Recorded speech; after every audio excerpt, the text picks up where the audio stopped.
said, no, I'll stay with my group. I didn't have a choice. It didn't work out that way. Did you get to know any Dutch? Any Dutch blokes? Eventually. On the railway line, no, I had very little to do with the Dutch. Can't think of any momentous thing to happen with the Dutch. But when the railway line finished, I came through from the 95 kilo camp near 3 Brigade Pass, like everybody else, and moved into Thailand, Siam. Again, the Perth fellows had gone to Tamakan as a group. For some reason, I bypassed Tamakan and went on to Canberra, Canberra. And Canberra really became a lifestyle for me. I was out of the jungle. Canberra didn't have a lot going for it, but it was 500% on the jungle. Can I just, before you actually leave Burma completely, do you remember any of the rivers up there? Like if I named the Apiron or Apollon River, do you remember any of the rivers? Names don't. Do you remember any? Do you remember any big bridges that were built up there? Were there any steel and concrete bridges in that section? None that I recall. No. Don't recall a single steel. Yeah, well, there were 7 of them up there, but they were improved after the line was finished. No, I don't remember. No, fine. Do you remember the train journey from Burma into Thailand? Yes, only too well. Was it a steam train or a diesel or what? No, this was a steam train. Okay. A steam train in the steel cattle boxes. Actually, when Audrey and I were in that part of the world 10 years ago, I suddenly screamed to my driver, "Stop!" because there was a train by the side, not very far from the bridge. No, it was up from the bridge, not very far from Nong Tak. Nam Tak. Yeah, up there. And so I've got the photos of me sitting in a steel thing. Yes. Not sharing it with 40 others. Yeah. But that's the way I came through. And I think it took, from memory, about 5 days to come through from the 95 kilo camp down to Canberra. There are very few dates that I remember clearly, but I remember the date that I arrived in Canberra, which was the 8th of January 1944. Yeah. Do you remember, if I named the Whampoa Viaduct, you would know that? Do you remember your impression of when you went on that? Yes. The Whampoa Viaduct, of course, was the first time I saw it, the only time I saw it at that time, was coming through it, to go down there. And I shared the thought with everybody else in our cattle track of saying, those poor bastards. That's all we could think of. We thought we might have had it tough in Burma, and it wasn't easy.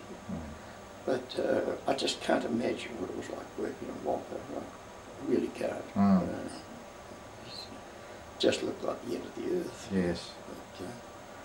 But, do you remember actually crossing what is called the bridge over the River Kwai? Do you remember that, or did it sort of pass you by? It didn't stick with me. No. Obviously I went there because we stopped at Tamakan, and most of the chaps... Yeah, you were already over. Most of the chaps were taken out of my train and sent to Tamakan. Yes. Three boxes of it, for some reason, unknown. We're told to stay put, and we finished up at Canberra, which I had no regrets about in any shape or form. Time doesn't permit it at this stage, but I'll mention in passing that we have become very friendly with a woman in Canberra now, Canberra now, whose family owned the land that Timokang Camp was on. And her house, that we actually stay with her several times, is right outside. You walk out her front gate into the memorial that the Japanese built, outside the entrance to Timokang Camp. Another spot. Yeah. So, well, her property is really on the site of the Japanese guardhouse. Yes. For what it's worth. Yeah. But Titaloa, that's another story. But anyway, back to Kanchanaburi, where I was. You'd have to say that Kanchanaburi wasn't all that bad. After the jungle, it was heaven. I've got quite a few memorable things from Kanchanaburi. Canberra, let's call it as we did then. First of all, I turned 21 there. And by this time I had become very, very friendly with 3 young Dutch officers. And they bought me a cake. It was only a rice cake, but it was a cake, and we celebrated my 21st. The upshot of that is that I sponsored one of them to Australia in 1952. He's still alive, well, a wonderful Australian, he's done a wonderful job. And in payment for that cake that he brought me, Audrey makes him a Christmas cake every year and has done so now for 50 odd years. Anyway, other things that come to mind from Kanchanaburi was sending a card, not receiving any mail, but sending some mail, getting a Red Cross parcel. The only one that I can definitely say was a Red Cross parcel, which was between 6 men, which I did very well out of, actually, speaking personally. Wasn't the content, but I got a few of the cardboard boxes. And at that stage, my job, no, it's not a job, everybody had to have a racket to raise money. And I saw a window of opportunity as a librarian. In that, the normal thing was, if you were lucky enough to own a book, you'd walk around when you finished saying, anyone with a book, and waving it, and someone said, yeah, righto. And after some negotiations, books would be exchanged. I saw the opportunity of, why not a central base for this, and people could keep the ownership of their book. So I set up a one-man business of being a librarian, collecting books, distributing them, looking after them, and getting paid for the process. And of course, by 1944, books that had gone into captivity were looking dog-eared, to say the least. And the boxes around the Red Cross parcels were just what I needed. And they all came with little rivets, all riveted together. In those days they weren't glued, they had little metal rivets. So with the cardboard and the rivets I was able to make covers for them. Covers for books. Anyway, another story.